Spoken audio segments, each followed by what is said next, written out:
Hello friends, இன்றைக்கி நம்ம பார்க்க போகிற டாபிக் இன்சூரன்ஸ் கிளைம்ஸில் லாஸ் ஆஃப் ப்ராஃபிட். ப்ரீவியஸ் வீடியோவில் நம்ம லாஸ் ஆஃப் ஸ்டாக் பற்றி பார்த்தோம். பேசிக் கான்செப்ட் ப்ளஸ் 2 ப்ராப்ளம் பார்த்தோம். பார்க்காதவங்க நான் டிஸ்கிரிப்ஷனில் லிங்க் கொடுக்குறேன், மறக்காமல் போய் பாருங்கள். இன்றைக்கி நம்ம பார்க்க போகிற டாபிக் லாஸ் ஆஃப் ப்ராஃபிட். இப்போது நம்ம பிஸ்னஸில் ஃபயர் ஆக்சிடென்ட் நடந்துருச்சு. இப்போ ஃபயர் ஆக்சிடென்ட் நடந்துருச்சு அப்படின்னா நெக்ஸ்ட் டேவே நம்மளோட நார்மல் பிஸ்னஸை நம்ம ரன் பண்ண முடியுமா? இயல்பு நிலைக்கு நம்ம வரத்துக்கே கொஞ்சம் நாள் ஆகும். மறுநாளே நம்ம போய் நம்மளோட பிஸ்னஸ் ஸ்டார்ட் பண்ணி நமக்கு எப்போதும் போல் யூஸ்வலாக நம்ம பண்ணுற பிஸ்னஸை நம்மளால் கண்டிப்பாக பண்ண முடியாது. ஏன்னா நிறைய லாஸஸ் நடந்திருக்கும். இப்போ ஃபயர் நடந்துருச்சு அப்படின்னா பிஸ்னஸ் நம்ம வேறு இடத்துக்கு மாற்றிருப்போம், சேல்ஸ் குறைஞ்சிருக்கும், அப்புறம் நிறைய அசட்ஸ் பாதிக்கப்பட்டிருக்கும். இது மாதிரி நிறைய விஷயங்கள் இருக்குது. நம்ம இன்னொரு இடத்துக்கு நம்ம அந்த பிஸ்னஸை கொஞ்ச நாளைக்கு நம்ம வேறு இடத்துக்கு கொண்டு போய் செட் பண்ணியிருப்போம். அது மாதிரி செட் பண்ணும்போது நம்ம நிறையா ரெண்ட் கொடுக்க வேண்டியதாக இருக்கும், சேலரிஸ், அந்த மாதிரி நிறைய எக்ஸ்பென்சஸ் நம்ம பண்ணுற மாதிரி இருக்கும். இதுக்கு பேர் தான் loss of profit or consequential loss policy அப்படின்னு சொல்லுவாங்க. So, when fire occurs, business is disorganized or dislocated. Business என்ன ஆகிடும், வேறு இடத்துக்கு ஃபஸ்ட்டு மாற்றிடுவாங்க. ஏன்னா அதே இடத்துல நம்மளால் பண்ண முடியாது. ஒரு ஃபயர் நடந்துருச்சு அப்படின்னா நிறைய நடந்திருக்கும். அதை திருப்பி திருப்பி அதோட இயல்பு நிலைக்கு கொண்டு வரது கொஞ்சம் நாள் ஆகும். ஸோ அது வரைக்கும் நம்மளோட பிஸ்னஸ் அப்படியே நம்ம விட்டுற முடியாது. ஸோ நம்ம இன்னொரு ஒரு இடத்துக்கு நம்ம மாறியிருப்போம். மாறி நம்மளோட நார்மல் பிஸ்னஸை கொண்டு வரதுக்கு நம்ம ட்ரை பண்ணிட்டு நிறைய வேலை பார்த்துட்ருப்போம். So business is disorganised or dislocated. அதுக்கப்புறமா incur standing expenses like rent, salary. சில எக்ஸ்பென்சஸ் நம்ம பண்ணி தான் ஆகணும். ரெண்ட்டு, சேலரி இதெல்லாம் நம்ம கொடுத்து தான் ஆகணும். எதுவும் நம்ம பண்ண முடியாது. அதனால நமக்கு என்ன நடக்கும்? லாஸ் ஆஃப் ப்ராஃபிட் நமக்கு குறைய தான் போகும், குறைஞ்சிரும். ஸோ நிறைய இது மாதிரி விஷயங்கள்லாம் நடக்கிறதுனால நம்மளோட யூஸ்வலாக நடக்கிற பிஸ்னஸ் இது நடந்திருக்காது. ஸோ நமக்கு சேல்ஸ் எல்லாமே குறைஞ்சிருக்கும், நிறைய எக்ஸ்பென்சஸ் நிறைய ஆயிருக்கும். So loss of profit absolutely வந்திருக்கும். ஸோ இதெல்லாம் மீட் அவுட் பண்ணுறதுக்கு business loss of profit or consequential loss policy எடுத்து வச்சுருக்கணும். ஸோ அப்போ தான் ஏதாச்சும் ஃபயர் நடந்தால் கூட அவங்கள ப்ராஃபிட் குறைஞ்சாலும் அவங்கள மீட் அவுட் பண்ணுறதுக்கு சம்வாட் ஹெல்ப்ஃபுல் ஆகும். ஸோ இன்சூரன்ஸ் கிளைம்ஸ் கண்டிப்பாக போட்டு வச்சுருக்கணும். இந்த லாஸ் ஆஃப் ப்ராஃபிட் அப்படிங்கிறது என்னென்னலாம் இன்க்ளூட் ஆகும் அப்படின்னு பார்த்தோம்னா, லாஸ் ஆஃப் நெட் ப்ராஃபிட். கண்டிப்பாக நெட் ப்ராஃபிட் குறையும். So loss of net profit loss of ப்ராஃபிட்டில் இன்க்ளூட் ஆகும். Next standing charges. சில சார்ஜஸ் நம்ம கொடுத்து தான் ஆகணும். நம்ம ஓன் ரெண்டட் பில்டிங்காக இருந்துச்சுன்னா நம்ம ரெண்ட் கொடுக்கணும், சேலரிஸ் கொடுக்கணும். இது மாதிரி சில எக்ஸ்பென்சஸ்லாம் நம்ம பண்ணி தான் ஆகணும். ஸோ ஸ்டாண்டிங் சார்ஜஸும் லாஸ் ஆஃப் ப்ராஃபிட்டில் இன்க்ளூட் ஆகும். Next any increased cost of working. Increased cost of working அப்படின்னு பார்த்தோம்னா சம் அடிஷ்னல் எக்ஸ்பென்சஸ். நம்ம பிஸ்னஸ் இப்போ வேறு இடத்துக்கு கொண்டு போயிருக்கோம் அப்படின்னா அந்த புது இடத்துக்கு நம்ம ரெண்ட் பே பண்ணியிருப்போம். ஸோ அந்த மாதிரி சில அடிஷ்னல் எக்ஸ்பென்சஸ் நம்ம கண்டிப்பாக இன்கர் பண்ணி தான் ஆகணும் அப்படின்ற மாதிரி ஒரு சூழ்நிலை இருக்கும். ஸோ அதுதான் any increased cost of working. இதெல்லாம் சேர்ந்தது தான் loss of profit. Loss of ப்ராஃபிட்டில் இந்த 3 இன்க்ளூட் ஆகும். லாஸ் ஆஃப் ப்ராஃபிட் எந்த நிலைமையில் நடக்கும், எந்த மாதிரி சுச்சுவேஷனில் நடக்கும் அப்படின்னா, இன்ஷியர்டு ப்ரிமைசஸ் ஆர் டெஸ்ட்ராய்டு. அதாவது பிஸ்னஸ் பண்ணுற அவங்களோட ப்ரிமைசஸ் பில்டிங்ஸ் டெஸ்ட்ராய் ஆகிருக்கும். ஸோ அப்போ லாஸ் ஆஃப் ப்ராஃபிட் வரும். அல்லது இன்ஷியர்டு பிஸ்னஸ் இஸ் இன்டரப்டட். பிஸ்னஸ்ஸே சம்வாட் ஏதோ நில குலைஞ்சு போயிருக்கும், அவங்களால எதுவும் பண்ணியிருக்க முடியாது, அந்த பிஸ்னஸ்க்கு ஏதாவது ஒரு பிரச்சனை வந்திருக்கும். அப்படி இருக்கும் போது லாஸ் ஆஃப் ப்ராஃபிட் நம்ம எடுத்துக்கணும். லாஸ் ஆஃப் ப்ராஃபிட்டில் சில டேர்ம்ஸ் நம்ம தெரிஞ்சுக்க வேண்டியது இருக்குது. அதெல்லாம் என்ன அப்படிங்கிறத பார்க்கலாம். First one gross profit. Gross profit in case of loss of stock is different from loss of profit. இது ரொம்ப முக்கியமான ஒரு இது. கிராஸ் ப்ராஃபிட் அப்படிங்கிறது லாஸ் ஆஃப் ஸ்டாக்கில் வேறு, லாஸ் ஆஃப் ப்ராஃபிட்டில் வேறு. ரெண்டுமே கம்ப்ளீட்லி டிஃப்ரெண்ட்டாக இருக்கும். நம்ம லாஸ் ஆஃப் ஸ்டாக்கில் என்ன பண்ணியிருப்போம், ஜஸ்ட்டு ட்ரேடிங் அக்கௌண்ட்டில் வர கிராஸ் ப்ராஃபிட்டை நம்ம எடுத்திருப்போம். பட் லாஸ் ஆஃப் ப்ராஃபிட்டை பொறுத்த வரைக்கும் ஸோ இது கம்ப்ளீட்டாக டிஃப்ரெண்ட்டாக இருக்கும். என்னங்கிறத பார்க்கலாம். இப்போது லாஸ் ஆஃப் ஸ்டாக் நமக்கு தெரியும், ட்ரேடிங் அக்கௌண்ட்டில் வர ஜிபியை தான் நம்ம எடுத்துக்குவோம். பட் லாஸ் ஆஃப் ப்ராஃபிட்டில் கிராஸ் ப்ராஃபிட் அப்படிங்கிறது net profit plus insured standing charges. So loss of ப்ராஃபிட்டில் கிராஸ் ப்ராஃபிட் நம்ம கண்டுபிடிக்கணும் அப்படின்னா நெட் ப்ராஃபிட்டோட இன்ஷியர்டு ஸ்டாண்டிங் சார்ஜஸை ஆட் பண்ணால் தான் வர்ற அமௌண்ட் தான் gross profit. So insured standing சார்ஜஸ்னால் என்ன ஐட்டம்ஸ்லாம் இன்ஷியர்டு ஸ்டாண்டிங் சார்ஜஸில் வரும் அப்படின்னா, rent, interest on debentures, bank overdraft, loans, rates and taxes, not part of net profit. Salaries, wages to permanent and skilled staff, director fees. இது எல்லாமே இன்ஷியர்டு standing charges. இந்த இன்ஷியர்டு standing charges நம்ம சம்மில் கொடுத்துருப்பாங்க. ஸோ அதுலேன்னு நெட் ப்ராஃபிட்டை add பண்ணி கிடைக்கிற amount தான் கிராஸ் ப்ராஃபிட். ஸோ இதுதான் கிராஸ் ப்ராஃபிட். லாஸ் ஆஃப் ப்ராஃபிட்டை பொறுத்த வரைக்கும் கிராஸ் ப்ராஃபிட் இப்படி தான் கண்டுபிடிக்கணும். இது ரொம்ப முக்கியமான point. Next rate of GP. Rate of gross profit நம்ம என்ன பண்ணுவோம்? Actually rate of gross profit அப்படிங்கிறது டேமேஜ், அந்த நமக்கு டேமேஜ் ஆகிறதுக்கு முன்னாடி நடந்திருக்கிற கிராஸ் ப்ராஃபிட்டை தான் நம்ம எடுத்துக்கணும். அந்த ரேட்டை தான் எடுத்துக்கணும். நெக்ஸ்ட்டு ஆனுவல் டர்ன் ஓவர் அப்படின்னா என்ன? Turnover during the 12 months immediately before date of damage. Damage நடக்கிறதுக்கும் முன்னாடி உள்ள 12 months டர்ன் ஓவர் தான் annual turnover. Standard turnover அப்படின்னா என்ன அப்படின்னா, இதுவும் டேமேஜ்க்கு முன்னாடி 12 monthsக்கு உரிய டர்ன் ஓவர் தான். பட் இது இண்டெம்னிட்டி பீரியடோட கரஸ்பாண்டிங்காக என்ன இருக்கோ அது. இது சம் பார்க்கும்போது இன்னும் கிளியராக புரியும் ஸ்டாண்டர்ட் டர்ன் ஓவர்னால் என்னன்னா. ஸ்டாண்டர்ட் டர்ன் ஓவருக்கு இன்னொரு நேம் இருக்குது, அது வந்து அட்ஜஸ்டட் டர்ன் ஓவர் அப்படின்னு சொல்லுவாங்க. சம் போடும்போது இது எல்லாமே கிளியராக புரியும். இண்டெம்னிட்டி பீரியட் அப்படின்னா என்ன அப்படின்னா, the period beginning with the occurrence of the damage ending not less than 12 months during which the results of the business shall be affected. Indemnity period அப்படிங்கிறது ஒன்றும் கிடையாது. ஆக்சுவலாக டேமேஜ் நடந்து நம்ம வந்து ஒரு இயல்பு நிலைக்கு கொண்டு வர வரைக்கும் ஒரு பீரியட் இருக்கும். அதுதான் வந்து இண்டெம்னிட்டி பீரியட். மோஸ்ட்லி இண்டெம்னிட்டி பீரியட் எவ்வளோ அப்படிங்கிறத பாலிசியில் மென்ஷன் பண்ணியிருப்பாங்க. அப்படி மென்ஷன் பண்ணலை அப்படின்னா 12 months பீரியட் மோஸ்ட்லி மென்ஷன் பண்ணியிருப்பாங்க. ஆக்சுவலாக நம்ம எவ்வளோ எடுத்துக்கிட்டோம், இதில் விச்சவர் இஸ் லெஸ் எதுவோ அதை தான் நம்ம வந்து எடுத்துக்குவோம் இண்டெம்னிட்டி பீரியடு. நெக்ஸ்ட்டு வந்து increased cost of working. Increased cost of working அப்படிங்கிறது additional expenses needs to be incurred. சில அடிஷ்னல் எக்ஸ்பெண்டிச்சர் வந்து நம்ம பிஸ்னஸை ரன் பண்ணுறதுக்கு கண்டிப்பாக வந்து இன்கர் பண்ணியே ஆகணும். அந்த மாதிரி உள்ள எல்லா அடிஷ்னல் எக்ஸ்பென்சஸையும் தான் இன்க்ரீஸ்டு காஸ்ட் ஆஃப் ஒர்க்கிங் அப்படின்னு சொல்கிறாங்க. இதெல்லாம் வந்து சில டேர்ம்ஸ் நம்ம வந்து இந்த சம் போடுறதுக்கு முன்னாடி தெரிஞ்சுக்க வேண்டியது. சம் போடும்போது நமக்கு நல்ல கிளியராக புரியும். பார்ப்போம். இதுதான் ஆக்சுவலாக கான்செப்ட். இது நம்ம மொத்தமாக வந்து எப்படி வந்து லாஸ் ஆஃப் ப்ராஃபிட் அரைவ் பண்ணுறது அப்படிங்கிறத ஒரு டேப்லர் காலமில் பார்க்கலாம். மொத்தமாக இவ்வளோ தான் ஸ்டெப்ஸு. இந்த ஸ்டெப்ஸ் நம்ம போட்டுட்டாலே நமக்கு ஈஸியாக வந்து நம்ம சம் போட்டுடலாம். ரொம்ப ஈஸியாக இருக்கும். பார்க்குறதுக்கு பெருசாக இருக்கிறாப்புல தெரியும், பட் ஒன்றுமே கிடையாது. ரொம்ப ரொம்ப simple. Calculation of short sales and loss of profit எப்படி கண்டுபிடிக்கிறதுன்னு பார்க்க போகிறோம். First serial number, particulars, computation, amount போட்டுட்டு ப்ராப்பராக ஹெட்டிங்ஸ் அண்ட் எல்லாமே கொடுத்துக்கணும். ஃபஸ்ட்டு வந்து corresponding period sales. Corresponding period சேல்ஸை அவங்க சம்லேயே கொடுத்துருவாங்க. நெக்ஸ்ட்டு இதுலேன்னு ப்ளஸ் இன்க்ரீஸாக இருந்தால் ப்ளஸ் பண்ணணும், டிக்ரீஸ் ஆச்சுன்னா மைனஸ் பண்ணணும். ட்ரெண்டு அது சம் சொல்லியிருப்பாங்க. இது மாதிரி 10% இன்க்ரீஸ் ஆகிருக்கு, இல்லை 10% குறைஞ்சிருக்கு அப்படின்னு சொல்லுவாங்க. ஸோ அது மாதிரி இருக்கிறத ட்ரெண்ட் என்னவோ, இன்க்ரீஸ் ஆர் டிக்ரீஸ் எது நடந்துச்சோ அதை பண்ணிவிட்டு கிடைக்கிற அமௌண்ட் தான் estimated sale for dislocation period.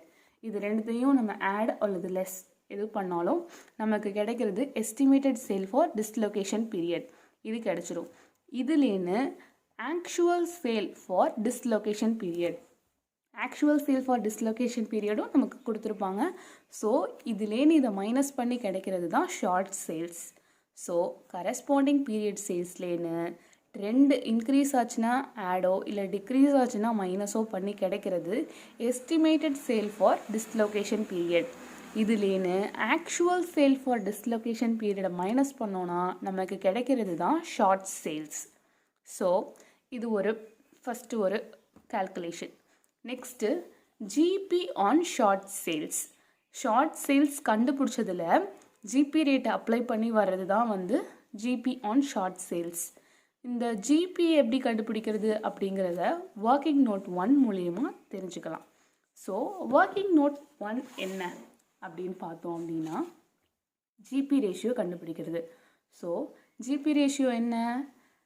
GB அப்படிங்கிறது கிராஸ் ப்ராஃபிட்டுங்கிறது net profit plus insured standing charges. Gross profit ரேட்னா என்ன சொன்னோம்? டேமேஜ்க்கும் முன்னாடி நடந்தது அப்படின்னு சொன்னோம். ஸோ லாஸ்ட் இயரை பேஸ் பண்ணி கிடைச்ச கிராஸ் ப்ராஃபிட்டோட ரேட்டு தான் gross profit ratio. So net profit for last year plus insured standing charges divided by last financial year sales into 100 தான் GB ratio. So net profit வந்து லாஸ்ட் இயருக்கு எல்லாமே சம்ஸில் வந்து நமக்கு questions வந்து கொடுத்துருப்பாங்க. கொஷினில் வந்து நமக்கு கொடுத்துருப்பாங்க. சில இது நம்ம ஃபைண்ட் அவுட் பண்ணுற மாதிரி இருக்கும், சில ட்விஸ்ட்லாம் கொடுத்துருப்பாங்க. ஸோ அதுபடி லாஸ்ட் இயரோட நெட் ப்ராஃபிட் ப்ளஸ் லாஸ்ட் இயரோட இன்ஷுர்டு ஸ்டாண்டிங் சார்ஜஸை லாஸ்ட் ஃபினான்ஷியல் இயரோட சேல்ஸோட டிவைட் பண்ணி கிடைக்கிறது தான் கிராஸ் ப்ராஃபிட் ரேஷியோ. இது சம் பர்சன்டேஜில் கிடைக்கும், 20, 30 அது மாதிரி ஏதாவது கிடைக்கும். அப்படி கிடச்சிச்சு அப்படின்னா அந்த ரேட்டை தான் வந்து ஷார்ட் சேல்ஸில் அப்ளை பண்ணணும். ஸோ அந்த ஷார்ட் சேல்ஸில் அப்ளை பண்ணி வர்றது தான் GP on short sales. Next additional எக்ஸ்பென்ஸை ஆட் பண்ணி சேவிங்ஸ் இன் இண்டெம்னிட்டி பீரியடை மைனஸ் பண்ணணும்.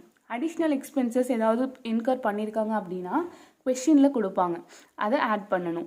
அதுக்கப்புறமா இண்டெம்னிட்டி பீரியடில் ஏதாவது சேவ் பண்ணியிருக்காங்க அப்படின்னு சொல்லியிருந்தாங்கன்னா அதை மைனஸ் பண்ணி கிடைக்கிறது தான் அமௌண்ட் ஆஃப் கிளைம். இப்போது அடிஷ்னல் எக்ஸ்பென்சஸ் என்ன அப்படிங்கிறத ஒர்க்கிங் நோட் நம்பர் 2ல் நம்ம பார்க்கலாம். Additional expenses are increased in cost of working. இது எப்படி கண்டுபிடிக்கணும் அப்படின்னா லீஸ்ட் ஆஃப் த ஃபாலோயிங், இது 3 எக்ஸ்பென்சஸ் வந்து நம்ம எப்படி கால்குலேட் பண்ணுறதுன்னு பார்த்துட்டு இதில் 3த்தில் எது கம்மியாக இருக்கோ அதை தான் வந்து அடிஷ்னல் எக்ஸ்பென்சஸ் அப்படிங்கிறத நம்ம எடுத்துக்கணும். அதுதான் அடிஷ்னல் எக்ஸ்பென்சஸாக நம்ம வந்து கன்சிடர் பண்ணணும். ஸோ ஆக்சுவலாக எவ்வளோ எக்ஸ்பென்ஸ் நடந்திருக்கு அப்படிங்கிறது கொடுத்துருப்பாங்க, இவ்வளோ நடந்திருக்கு அப்படின்னு. ஸோ அந்த ஆக்சுவல் எக்ஸ்பென்சஸை இருக்கும். செகண்ட் பாயிண்ட் என்ன அப்படின்னா actual expenses into GP on adjusted turnover divided by GP on adjusted turnover plus uninsured standing charges. இதை டிவைட் பண்ணி கிடைக்கிற அமௌண்ட் 1, actual expenses 1. மூணாவது GP on sales generated due to additional expenses. Additional expenses பண்ணதுனால GB on sales இவ்வளோ ஆயிருக்கு அப்படின்னு சம்மில் கொடுத்துருந்தாங்கன்னா அது. இஃப் சப்போஸ் கொடுக்கல அப்படின்னா இந்த 2 மட்டும் நம்ம யூஸ் பண்ணி இதில் எது லீஸ்ட்டோ கம்மியாக இருக்கோ அதை தான் வந்து அடிஷ்னல் எக்ஸ்பென்சஸ் அப்படின்ட்டு நம்ம கிளைம் பண்ண முடியும். ஸோ இதில் ஆக்சுவல் எக்ஸ்பென்சஸ் அவங்க கொடுத்துருப்பாங்க, அது என்னன்னு தெரியும். இதுவும் GP on sales generated due to additional எக்ஸ்பென்சஸும் சம்மில் கொடுத்துருப்பாங்க. புதுசாக இருக்கிற டேர்ம் அப்படின்னு பார்த்தோன்னா GP on adjusted turnover அப்படின்னா என்ன அப்படின்னு பார்ப்போம்.